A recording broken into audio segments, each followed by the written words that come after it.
Hello po sa lahat no. Ngayong araw po pinuntahan po natin si Anthony Jano na may sakit sa balat. Update po tayo sa kanya kung may improvement na ba yung mga gamot na binigay no sa doktor. So andito na bahay nila ni Anthony Jan. So yan na po. Update po tayo. Kumusta ka na? Okay ra ka? Mana ni? Ito na po yung resulta no ng kaniyang balat. So ito na po yung paa niya. Hindi na po masyadong maitim. Sa liog mo, sa liig mo. So ito na po no, sa liig malaking improvement na po. Sa liig po niya, wala na po masyadong itim. So yun na dito na lang po sa may tuhod niya. No? Sa tiil, sa paa. Ihikuan sa paa. Yan po sa paa niya. Sa kuan mo dong sa siko. So ayan po no. Yun po ang epekto ng gamot no. Yung binili natin yung nakaraan. So patuloy mo lang yan ang gamutin ha. Dili ka maglaag. Hindi ka wag kang lumabas. Bawal ka magpaabog. No, para makuan. Medyas. Palit sila medyas. So marami pang gamot. Kuante sa may gamot anite tambal ti buntag tuhapon. Dili. Liko katong lotion? Lotion. Shampoo o dayon pagkagabi itong murag pomada? Tunam to sa sabon. Mao to. So ito na po yung update ni Anthony Jano na may sakit sa balat to.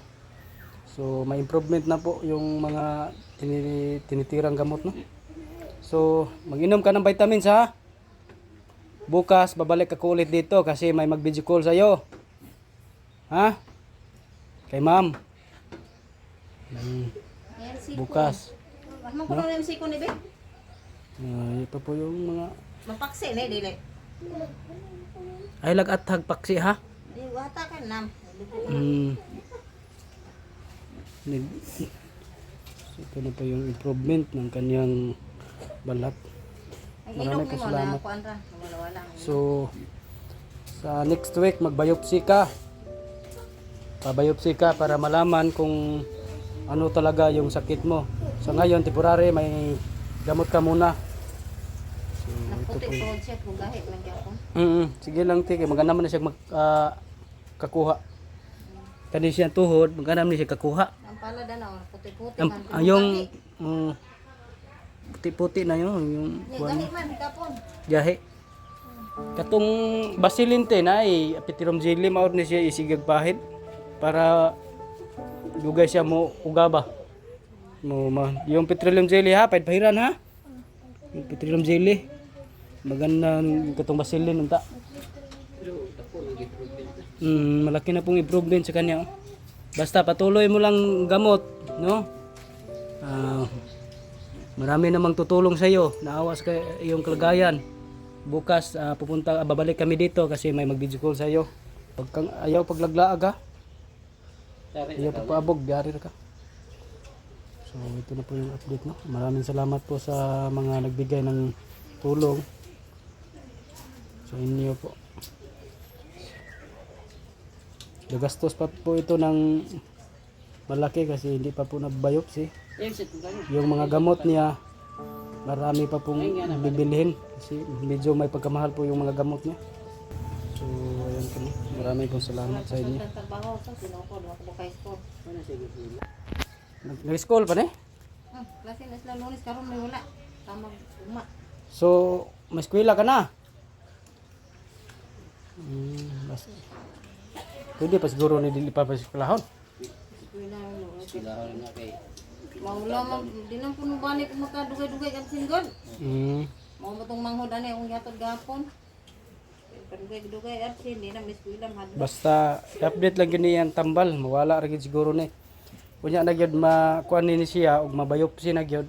Magtirahan na ni siya kanang mutong imno na bitaw para dali na ni siya mawala. Para biopsy. Ayan po, no? Maraming po salamat sa nagbigay. Puti ito, kung hika pa, di ba? Gahe, gahe.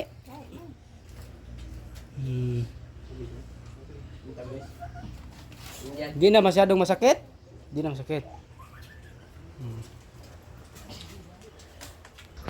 So ayan po, no, na-update na po natin si Anthony Jan na may sakit sa balat po, no. Malaking improvement na po, no. At sana po mabiopsy na po si Anthony Jan dahil po para malaman kung ano po yung sakit niya at para may gamot na siyang iinumin, no. Para malaman kung ano yung sakit niya. So marami po salamat, no, sa nang mga bigay na po ng kunting tulong, no. Thank you po sa inyo at hindi ko na po kayo may isa dahil marami po kayo nagpaabot ng kunting tulong.